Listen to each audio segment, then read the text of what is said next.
తెలంగాణలో బీఆర్ఎస్ కాంగ్రెస్ ఇవి రెండిటి సిద్ధాంతాలు అసలు ఇది ఎలా వెళ్తాయంటారు? వీటి భవిష్యత్తు అంటే ఏంటంటారు? ప్రస్తుతం మీరు చూసుకుంటే ఈ మూడు పార్టీలు కూడా ఒకరికొకరు అగేన్స్ట్ గా ఇప్పుడు అంటే బీఆర్ఎస్ అండ్ కాంగ్రెస్. జనరల్ గా రాజకీయ పార్టీల్లో విమర్శలు అన్నవి సాధారణంగా ఉంటాయి. ఉమ్, మీరు చేసే ప్రతి ఒక్కటి కూడా విమర్శలకు లోనిస్తుంది కాబట్టి విమర్శలు కూడా ఉండడం చాలా ఇంపార్టెంట్. అవును, అవసరం. ఎవరైనా విమర్శిస్తున్నారంటేనే మనం మన ధోరణి ఒక సింహావలోకనం. చేసుకుని దాంట్లో ఏమైనా లోటుపాట్లు ఉంటే దాన్ని చేస్తాం. ఉమ్, సో ఇక్కడ కూడా వీళ్ళు చేస్తున్నవి కాంగ్రెస్ చేస్తున్న విధానాలను వాళ్ళు అపోజ్ చేస్తున్నారు.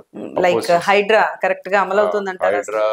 హైడ్రా తీసుకురావడం ఏంటంటే బేసిక్ గా హైదరాబాద్ లో ఈ డిజాస్టర్ మేనేజ్మెంట్ తర్వాత అసెట్స్ ని ప్రొటెక్ట్ చేయడానికి పెట్టిన.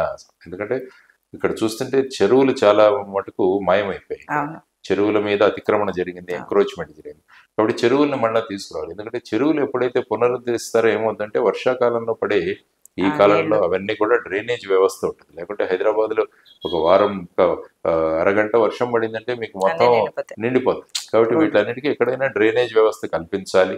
ఆ తర్వాత ఇల్లీగల్ తర్వాత మూసీ నది ప్రక్షాళన చేసి దాని మీద రివర్ ఫ్రంట్ డెవలప్మెంట్ అన్న కాన్సెప్ట్ ఏదైతే ప్యారిస్ లో ఉంది, తర్వాత సౌత్ కొరియాలో ఉంది, ఈ కాన్సెప్ట్స్ తీసుకొచ్చి వీటిలను డెవలప్ చేసి దాని ద్వారా ఈ ప్రాంతాన్ని మళ్ళా వికసింపజేయాలన్నది ఒక కాన్సెప్ట్. ప్రతి గవర్నమెంట్ కూడా ఒక్కొక్క కాన్సెప్ట్ తీసుకొని వస్తుంటారు.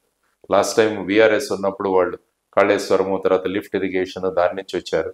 ఆ తర్వాత వచ్చేసి ఇప్పుడు ఈ ప్రభుత్వం వచ్చేసి మూసీ ప్రక్షాళన తర్వాత వాటిని చేయడానికి హైడ్రా అనే సంస్థను తీసుకురావడం ఇవన్నీ కూడా. కాబట్టి ఇవన్నీ కూడా అడ్మినిస్ట్రేషన్ లో జరుగుతున్న మార్పులు, ఆ మార్పుల విధంగా వచ్చే కొత్త కొత్త సంస్థ. కరెక్టే. ఇవన్నీ కూడా మరి పాత బస్తీ వైపు ఎందుకు చూడలేదంటారు? వెళ్ళాలి అంటే అదే అన్నాను, రూల్ ఆఫ్ లా. చట్టం ముందు అందరూ సమానులే. కాబట్టి మనం ఇక్కడ చేస్తాం అక్కడ చేస్తాం అన్నది కాదు. కాబట్టి టోటల్ ప్లాన్ ఏంటి, దానిలో ఎఫెక్ట్ అయ్యే ప్రజలను మనం ఏ విధంగా ఆదుకుంటున్నాం అన్నది కూడా చాలా ముఖ్యం. ఒక ఇల్లు కూల్చేయడం చాలా సులభం. ఆ కుటుంబంలో ఆ కూల్చేసినబడిన ఇంట్లో ఉన్న వాళ్ళ భవిష్యత్ ఏంటి? ఎందుకంటే ఫైనల్ గా వాళ్ళని కూడా రక్షించాల్సింది ప్రభుత్వాన్ని. కాబట్టి వారికి ఏ విధంగా చేస్తారు? మీరు డబుల్ బెడ్రూమ్ ఇస్తారా? లేకుంటే వాళ్ళని ఏ విధంగా మీరు చేస్తారు? లేకుంటే జీవితంలో కాలంలో వాళ్ళు చేసిన ఈ సేవింగ్స్ ఏవైతే ఉన్నాయో వాటన్ని పెట్టి నేను ఒక ఫ్లాట్ కొనుక్కుంటే అది మీరు FTL లోనో లేకుంటే బఫర్ జోన్ లో ఉన్నదని మీరే పర్మిషన్లు ఇచ్చి మీ GHMసే పర్మిషన్లు ఇచ్చి ఆ పర్మిషన్ లో బిల్డర్ కడితే అది నమ్మి నేను కొనుక్కుంటున్నప్పుడు మరి ఈ రోజు నన్ను బయటికి వెళ్ళమంటే మరి నేను ఇంతవరకు కట్టిన ప్రాపర్టీ ట్యాక్స్ ఏమైంది? నేను బ్యాంకుల నుంచి తీసుకున్న అప్పేమైంది? మరి నేను ఎక్కడికి వెళ్ళాలి? కాబట్టి దీనికి ఒక కాంపెన్సేషన్ స్కీమ్ లాగా ఏమైనా ఇవన్నీ ఆలోచించాలి. కాబట్టి ఇవన్నీ అందుకనే ముఖ్యమంత్రి గారు కూడా మీకు ఏమైనా సలహాలు సూచనలు ఉంటే ఇవ్వండి అన్న. కాబట్టి ప్రతి ఒక్కరిని కూడా మనం పట్టణాలు అభివృద్ధి చెందాలి, ఈ విధంగా అతిక్రమణలు పోవాలి, దెర్ ఇస్ నో డౌట్. కానీ ఇప్పటి వరకు ఇచ్చేటప్పుడే మరి ఏం చేశారు? నిన్న కూడా చూసాం, ఎవరో ఒక అతన్ని పట్టుకున్నారు ACB. అతని దగ్గర 17.5 కోట్ల రూపాయలు ఏదో ఉందన్నారు. అసలు ఇప్పుడు అవి మార్కెట్ వాల్యూ 100 కోట్లు అవుతాయట. మరి అతను ఉన్నప్పుడు ఇచ్చిన పర్మిషన్లు అంటే ప్రభుత్వంలో కూర్చున్న వ్యక్తి ఇచ్చిన పర్మిషన్లు కరెక్టే సర్వసాధారణ వ్యక్తి అనుకుంటాడు కదా. ఇప్పుడు అవి తప్పని చెబితే ముందు వాళ్ళ ఆస్తులు తీసి వీళ్ళకి ఇవ్వండి. మరి అలాంటిది ఏదో ఒకటి చేయాలి. కాబట్టి ఒక కాంపెన్సేటరీ వ్యవస్థ అన్నది ఏర్పాటు చేయాలని జనరల్ గా నేను అనుకుంటున్నాను. మీలో ఇవన్నీ పక్కకు పెడితే ఒక ధర్మ చింతన పరుడు, ఒక ఆధ్యాత్మికవేత్తను కూడా ఉన్నారు. మీ ఆధ్యాత్మిక అనుభవాలు చెప్తారా? ఎస్, మేము ఎందుకంటే పెరిగింది శ్రీశైలం. కాబట్టి నేను 25 సంవత్సరాలు శ్రీశైలంలో పెరిగాను. కాబట్టి శ్రీశైల పర్వరమ్మ మల్లికార్జునుల యొక్క ప్రభావం, తర్వాత క్షేత్రఫలం, ఆ తర్వాత మేము పుట్టిన శ్రీశైలం ప్రాజెక్ట్ కాలనీలో అందరం కలిసి ఒక కుటుంబం లాగా ఉండేది. ఇప్పటికీ కూడా మేము ఎవరు ఏంటి అన్నది ఎవరికి తెలియదు. ఎవరు ఏ కులాలు ఇటువంటివి మాకెవరికి తెలియదు. మా మిత్రులు మేమంతా కూడా ఎప్పుడు కూడా ఆ విషయాలు ఆలోచించే వాళ్ళని కాదు. ఎందుకంటే అక్కడ ఈ ఆధ్యాత్మిక ప్రభావం, ఆ తర్వాత వచ్చేసి అక్కడ ఉన్న అనేక మంది కవులు పండితులు వీళ్ళందరూ కూడా వచ్చేవాళ్ళు. తర్వాత ఆ కాలంలో మాకు బోధించిన చదువు ఎలాగ ఉండేదంటే ఈ విధమైన అప్పుడు ఏవి పరీక్షలు మార్కులు ప్రధానం కాదు. మెయిన్ గా మనం జ్ఞానాన్ని ఎంత తీసుకుంటున్నాము అన్నది. టీచర్లలో కూడా మనం పిల్లలను బాగా వీళ్లకు జ్ఞానవంతులుగా చేస్తే బాగుంటుంది. ఇప్పుడు ఏమైపోయిందంటే ప్రతిదీ మార్కులతోనే మనం స్కూల్ బాగుందంటే మార్కులు బాగా వస్తున్నాయని. అది కాదు, ఆ స్కూల్ నుంచి ఏ విధమైన విద్యార్థులను తయారు చేసి సమాజానికి ఇస్తున్నాం అన్నది అంత నిబద్ధతగా ఉండేది. ఇప్పుడు ఏమవుతుందంటే టీచర్లు పేరెంట్స్ వీళ్ళిద్దరి భూమిక, కానీ ఇప్పుడు ఏమంటున్నారంటే పేరెంట్స్ మేము స్కూల్కి పంపిస్తున్నాం, మీరే చూసుకోవాలి పిల్లల్ని, మీదే బాధ్యత అంటారు. టీచర్స్ అంటారు మీకు 2 పిల్లలే, మాకు 40 మంది పిల్లల మీద. కాబట్టి ఎప్పుడు కూడా పేరెంట్స్ టీచర్స్ కలిసి కనుక పనిచేస్తే మంచి మంచి వ్యక్తులు ఉంటారు.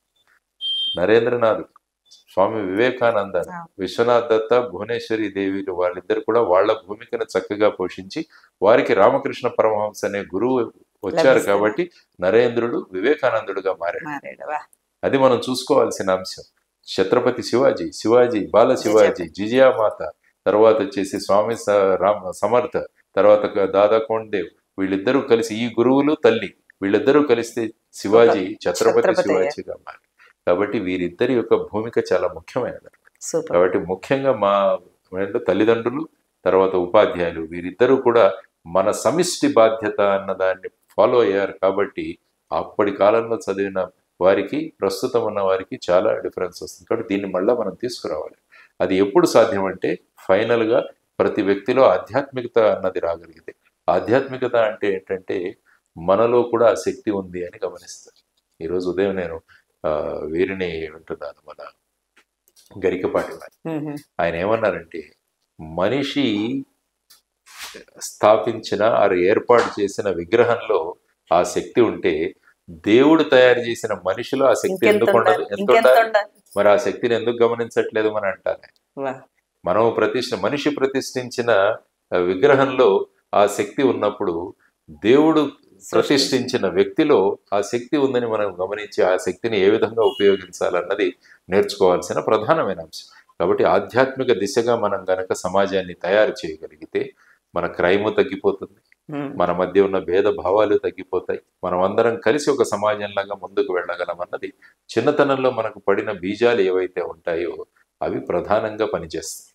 కాబట్టి ఇప్పటికీ కూడా ఈ మెటీరియలిస్టిక్ లైఫ్, ఈ కమర్షియలైజేషన్ లైఫ్, వీటన్నిటి నుంచి బయటికి రావాలంటే మళ్ళా ఆ ఆధ్యాత్మిక దిశగా మనం తీసుకువెళ్ళాలి. అందుకనే వాటికి ప్రధానమైన కేంద్రాలు ఇల్లు, బడులు, ఇళ్ళు, బళ్ళు.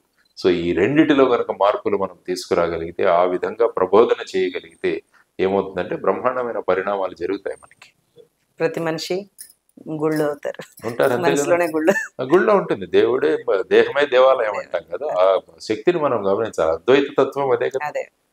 సో ఆ స్థాయికి మనం తీసుకువెళ్ళగలగాలి మన ఆలోచన పరంపరలో. దానికోసం అందరం కలిసి సమిష్టిగా కృషి చేయగలిగితే ఏమవుతుందంటే సమాజం మారుతుంది, ఆలోచన విధానం మారుతుంది. అప్పుడు బ్రహ్మాండ ఆనందంగా జీవించగలం. మెయిన్ అసలు విద్యా వ్యవస్థ మారాలి, విద్యా వ్యవస్థ మారాలి. విద్యా వ్యవస్థలో అనేకమైన మార్పులు రావాలి. కాబట్టి ఆ విధంగా చదువుకున్న వ్యక్తి ప్రవర్తన ఎలా ఉంటుందన్నది చూద్దాం. అందుకనే చాలా చోట్ల ఏంటంటే మనం పిల్లల్ని సాక్షరులుగా తయారు చేస్తాం. సాక్షర అనే శబ్దాన్ని తిప్పి రాస్తే రాక్షస అవుతుంది. కాబట్టి మనం కేవలం సాక్షరత మాత్రమే ఇస్తే వాళ్ళు రాక్షసులుగా తయారు. ఈరోజు చూడండి, పేపర్ తీస్తే ఏ ఘటనలు జరుగుతున్నాయి సమాజంలో, అంతా కూడా చదువుకున్న వాళ్ళే ఎక్కడ.